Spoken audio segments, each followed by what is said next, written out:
नमस्ते। आज हम वेदों के दो महत्वपूर्ण शब्दों पर विचार करेंगे, सत्य और ऋत। ये दोनों शब्द पहली नजर में एक जैसे लग सकते हैं, क्योंकि दोनों ही सही या वास्तविक की ओर इशारा करते हैं। परंतु गहराई से देखने पर इनमें एक सूक्ष्म अंतर है, जो इन्हें और भी सार्थक बनाता है।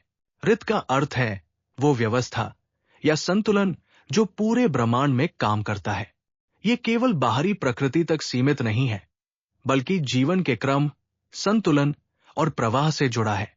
जब चीजें अपने स्वाभाविक क्रम में चलती है, तो हम उसे ऋत कह सकते हैं। सत्य का अर्थ है जो है या जो सही है।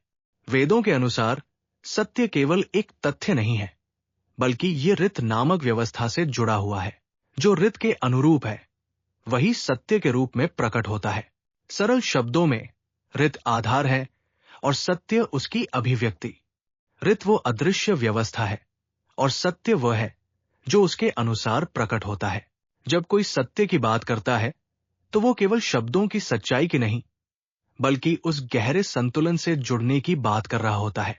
ये विचार केवल दर्शन तक सीमित नहीं है, बल्कि हमारे जीवन से भी जुड़ा है।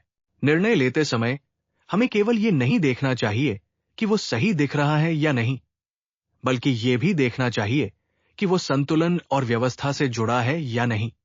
यहीं पर सत्य और आचरण का संबंध बनता है। कभी कभी हम सत्य को केवल शब्दों तक सीमित कर देते हैं, पर क्या सत्य केवल कहा नहीं जाता, बल्कि जिया भी जाता है? और यदि हाँ, तो क्या वह जीवन किसी गहरे संतुलन से जुड़ा होता है? वेदों की दृष्टि में सत्य और ऋत अलग अलग नहीं है, बल्कि एक ही दिशा के दो पहलू है। ऋत वो व्यवस्था है जो आधार देती है, और सत्य वह है जो उस व्यवस्था के अनुसार सामने आता है। शायद इसीलिए सत्य को केवल जानना ही नहीं, बल्कि समझना और जीना भी आवश्यक माना गया है। धन्यवाद।